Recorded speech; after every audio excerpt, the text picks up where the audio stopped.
Look, I am just sitting here on my balcony with a lukewarm coffee looking at this video of a girl getting laid off from Meta, and honestly, it is the most predictable thing I have ever seen in my life. Everyone on the internet is losing their minds over corporate downsizing, but if you actually look at how these companies operate, you would realize that 70% of these roles are completely useless. We have product managers making $200,000 a year, whose entire job description is holding endless meetings and helping engineers stay on track, which is just a corporate euphemism for doing absolutely nothing of actual value. Then the moment the macroeconomic environment shifts, these people are shocked when an automated email drops into their inbox telling them their role has been eliminated. The girl in the video says she is happy and free and that she is going to be a founding creator at some artificial intelligence fashion startup in Silicon Valley, which is just a fancy way of saying she is unemployed and about to burn through her severance package on a pipe dream. People love to talk about building their own dreams after getting fired, but they completely forget that dreams require capital, and capital requires a cold, calculating approach to personal finance.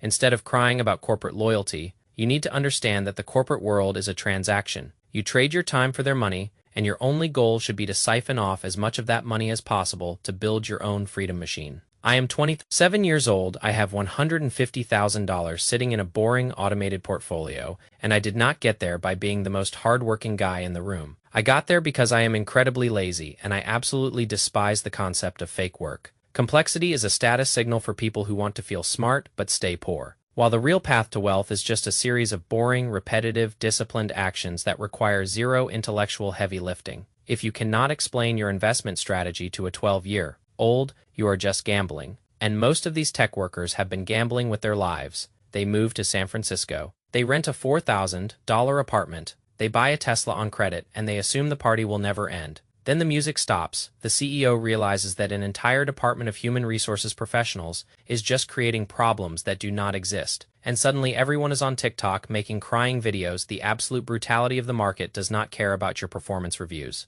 It does not care that you exceeded expectations for 4 years. It only cares about bottom line efficiency. And when the bottom line says you are an expense, you are gone. So let us talk about the actual financial reality of this situation. Because if you are relying on a single source of income from a corporate entity, you are essentially standing on a trapdoor with a rope around your neck, hoping the guy holding the lever does not pull it. The only way to cut that rope is to build a portfolio that does not care if you get fired tomorrow. You do not need a complicated options trading strategy. You do not need to buy fractional shares of commercial real estate. And you definitely do not need to invest in an artificial intelligence fashion startup. All you need to do is live significantly below your means, take the surplus cash, and throw it into a low-cost total stock market index fund every single month. Without fail, it is a strategy so simple that it feels like a cheat code, yet people refuse to do it because it does not give them the dopamine hit of feeling like a financial genius. They would rather buy crypto coins or try to flip houses because they want to feel like they are outsmarting the system. But the system always wins against people who try to outsmart it. The system only loses to people who outsmart it by refusing to play its game. When you automate your investments, you are removing human emotion from the equation, which is the single greatest threat to your wealth. The stock market is a mechanism for transferring money from the impatient to the patient, and if you can just sit on your hands for a decade while buying broad market exchange traded funds, you will inevitably end up wealthier than 99% of the people who spend 40 hours a week analyzing individual stocks. Look at the tech sector right now. They reduced headcount by 22%, and the companies are actually running more efficiently because they cut out the middle management bloat. Those product managers who were vlogging their day in the life of working from home from a coffee shop are now realizing that their lifestyle was funded by 0% interest rates. When money is free, companies can afford to hire people to do competitive research and drive towards business outcomes, which just means having meetings about meetings. But when interest rates go up, companies have to actually make money. And that means the fake work gets eliminated instantly. If your job can be described in a 20-second TikTok video as working from the internet at a fancy cafe,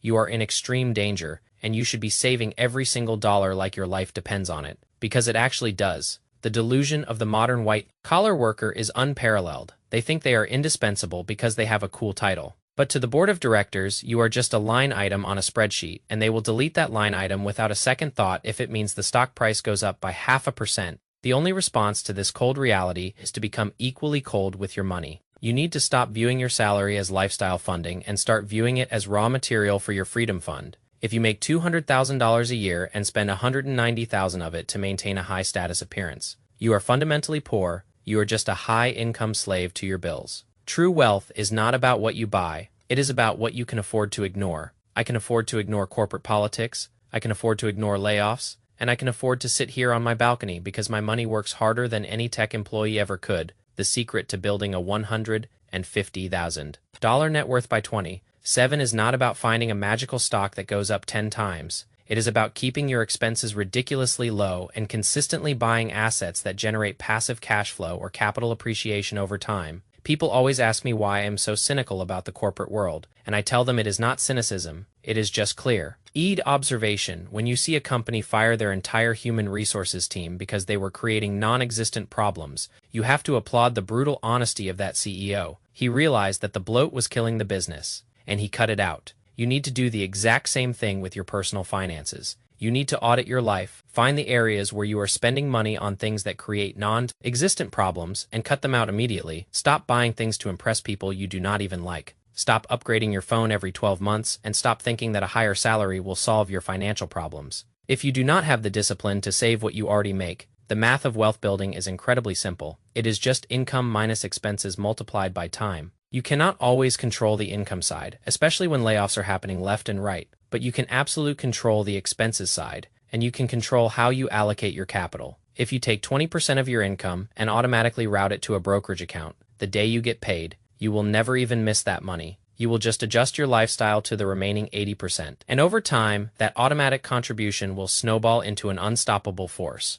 That is what I mean by the flat, boring discipline of wealth. It is not sexy, it does not make for a great TikTok video, and it will not get you millions of views from people looking for a get-rich-quick scheme, but it is the only thing that actually works. The people who are trying to build artificial intelligence fashion startups right now are mostly going to fail because they are chasing trends. Instead of building foundations, trends come and go, but the global economy will always be driven by large, profitable corporations, and by buying a total stock market fund, you own a piece of all of them. You own the companies that are doing the layoffs, and you own the companies that are hiring, so you win no matter what happens in the individual job market. You are essentially outsourcing your wealth building to the top executives of the world, letting them figure out how to maximize profits while you just sit back and collect the rewards. That is the ultimate form of laziness, and it is the highest form of financial intelligence. Most people think that to make a lot of money, you have to work 80 hours a week and sacrifice your sanity. But that is just corporate propaganda designed to keep you productive for someone else's balance sheet. The hardest workers in the world are often the worst paid, while the people who understand capital allocation can make more money in their sleep than a product manager makes in a year of endless meetings. You have to decide which side of that equation you want to be on. Do you want to be the person who is constantly stressed about the next round of corporate restructuring? Or do you want to be the person who looks at a layoff notice and says, "Honestly, I feel so happy and free," because they actually have the bank account to back up that statement? The girl in the video might be putting on a brave face for social media, but unless she has a massive financial cushion, that happiness is going to turn into panic real quick. When the rent is due and her startup has zero revenue, do not copy the social media bravado. Copy the underlying math. If you have 2 years of living expenses saved up and invested, a layoff is not a tragedy. It is a paid vacation and an opportunity to pivot on your own terms. But if you are living paycheck to paycheck in an expensive tech hub, a layoff is a financial catastrophe that can ruin your life for years. The choice is yours. You can keep playing the corporate game, trying to look professional, trying to impress your coworkers, and driving towards business outcomes,